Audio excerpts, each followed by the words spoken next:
दीर्घ 53 वर्ष पर पुणी चंद्र निकट को जीव मनुष्य आसନ୍ତୁ जानिबा एहार सर्विसेस खबर विषय रे। अमेरिका महाकाश संस्था नासा एप्रिल 1 रु एहार महत्वाकांक्षी मिशन आरंभ करने को जाउछि। आर्टेमिस द्वितीय मिशन 53 वर्ष पर मनुष्य को चंद्र निकट को नहीं जीव। 4 जन महाकाशचारी Reid Wiseman, Victor Glover, Christina Koch को सहित कनाडा स्पेस एजेंसी रो जेरेमी हेन्सेन एही मिशन रे जिबे।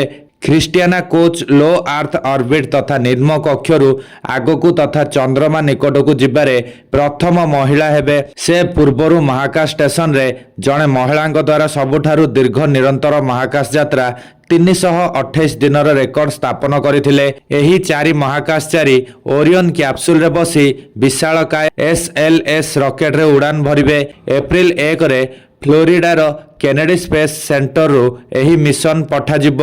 10 दिनिया मिशन रे महाकाशचारी चंद्रमार परिक्रम करी पृथ्वी पृष्ठ को फेरी आसिबे। महाकाशचारी चंद्र पृष्ठ रे ओल्हाइबे नाही। आर्टेमिस द्वितीय रे महाकाशचारी पृथ्वी ठारू सबुठारू अधिक दूर को जिबे। सेमाने प्राय 4,02,000 किलोमीटर यात्रा करी चंद्र निकट रे पहुंचीबे, जहा अपोलो 13 मिशन ठारू 2,414 किलोमीटर अधिक दूर। एही मिशन एक मुक्त प्रत्यावर्तन पथ अनुसरण करिवो। चंद्र पछरे यात्रा करिबा समय 50 मीटर पई रेडियो जोगाजोग मध्य विच्छिन्न होइजिबो। आर्टेमिस द्वितीय रेकर्ड दीर्घ समय पई रही पारे, कारण भविष्यतर मिशन गुड़िक एही गतिपथ ग्रहण करिवे नाही। एही मिशन रे महाकाशचारी पृथ्वी पृष्ठरु सबुठारु द्रुत बेगरे फेरिबे। सेमानकर प्रत्यावर्तन घंटा को 40,200 किलोमीटर रहिबो।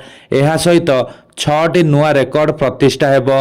प्रथम अश्वेत महाकाशचारी, चंद्र को जिबारे प्रथम महिला, प्रथम अण अमेरिकीय, सबुठु वयस्क महाकाशचारी, पृथ्वी पृष्ठ ठारू दूर को जिबा तथा सबुठु द्रुत प्रत्यावर्तन रेकर्ड प्रतिष्ठा हेबो।